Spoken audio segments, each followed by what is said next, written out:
দ্বিতীয় পৰ্যায়ত ভোট গ্ৰহণ হ'ব লগা কলিয়াবৰ বিধানসভাৰ 6 নম্বৰ পশ্চিম কলিয়াবৰ আঞ্চলিক পঞ্চায়তত এতিয়া মিত্ৰজোঁটৰ প্ৰচাৰ তুংগত উঠিছে। হাতীগাঁও বাগিচাৰ 1 নম্বৰ আৰু 7 নম্বৰ ৱাৰ্ডত এতিয়া তীব্ৰ প্ৰচাৰ অভিযান চলোৱা দেখা গৈছে।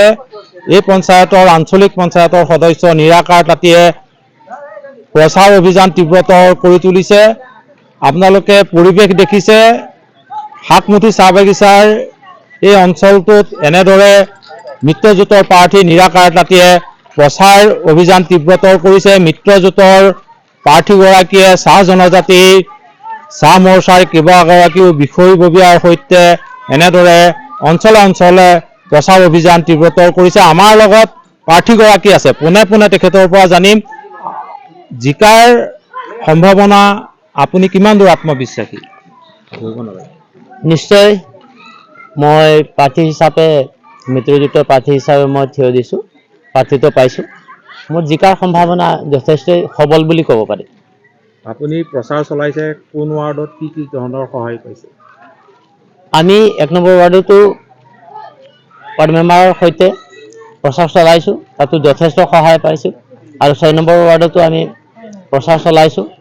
তাৰোপৰি আমাৰ 5 নম্বৰ ৱাৰ্ডত মোৰ নিজা ভোট আছে, তাতো প্ৰচাৰ চলাইছোঁ। ৰাইজে যথেষ্ট সঁহাৰি পাইছোঁ, তেখেতে মৰম শ্ৰদ্ধা কৰিছে, গতিকে আমি সফল হোৱাৰ সম্ভাৱনা নিশ্চয় পাইছোঁ। আপুনি বিজয়ী হ'লে ৰাইজৰ কেনেধৰণৰ সমস্যা সমাধান কৰিম বুলি প্ৰস্তুত হৈছে? মোৰ এটাই আশা, আমাৰ বাগিচাখনত শিক্ষা দীক্ষাৰ ফালৰ পৰা যথেষ্ট উন্নত বুলি ক'ব পাৰি এতিয়া বৰ্তমান।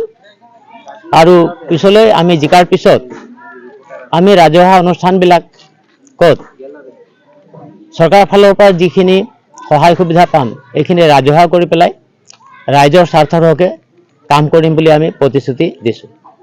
এনেদৰেই এতিয়া 6 নম্বৰ আঞ্চলিক পঞ্চায়তৰ সদস্য পদত অৱতীৰ্ণ হোৱা নিৰাকাৰ তাঁতীয়ে পোনে পোনে তেখেতৰ বক্তব্য প্ৰকাশ কৰিলে।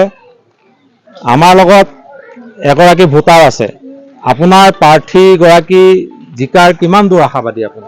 আমাৰ 100% জিকা চান্স আছে। আপোনাৰ প্ৰাৰ্থীগৰাকীৰ পৰা কি আশা কৰিব? আমাৰ ছাৰ আগতে মানে এক্স টিচাৰ হয়, প্ৰিন্সিপাল আছিলে আপোনাৰ মানে LP স্কুলৰ। তেখেতে শিক্ষা ফালৰ পৰা বহুত ভাল মানে আমাৰ মানে আমি ভাবিছোঁ আমাৰ য়ঙক মানে বহুত ছাপোৰ্ট কৰিব তেওঁ। হয়, এনেদৰেই তেখেত প্ৰাক্তন শিক্ষাবিদ হোৱাৰ সূত্ৰে তেখেতৰ প্ৰাক্তন ছাত্ৰসকল এতিয়া প্ৰচাৰ অভিযানত নামি পৰিছে। তেওঁলোক আশাবাদীত তেওঁলোকৰ প্ৰাক্তন শিক্ষকগৰাকী এইবাৰ ভোট যুদ্ধত বিজয়ী হৈ ৰাইজৰ সহায় কৰিবলৈ আগবাঢ়ি আহিব পৰাকৈ ৰাইজে তেওঁক ভোটদান কৰিব। আমাৰ লগত আৰু এগৰাকী ভোটদাতা ৰাইজ আছে।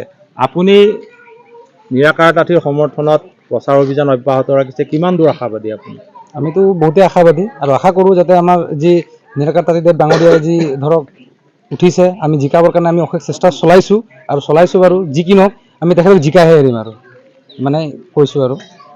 হয়, এনেদৰে দেখা গৈছে এইগৰাকী নিৰাকাৰ তাঁতীক এইবাৰ পঞ্চায়ত নিৰ্বাচনত বিজয়ী কৰাই আনি তেওঁলোক প্ৰতিশ্ৰুতিবদ্ধ। তেওঁলোক পৰা বহুত আশা কৰে। আহি থকা সময়বোৰত অঞ্চলটোৰ সামগ্ৰিক উন্নয়নৰ স্বাৰ্থত তেওঁৰ সমৰ্থকসকল প্ৰাক্তন ছাত্ৰসকলে এতিয়া ভোট যুদ্ধৰ বাবে প্ৰচাৰত নামি পৰিছে। তেওঁলোকৰ এটাই আশা, তেওঁলোকৰ প্ৰাক্তন শিক্ষকগৰাকী বিজয়ী হওক, অঞ্চলটোৰ সামগ্ৰিক উন্নয়নত চৰকাৰৰ পৰা পোৱা সীমিত সা সুবিধাৰে উন্নয়নত সহায়ৰ হাত আগবঢ়াওক।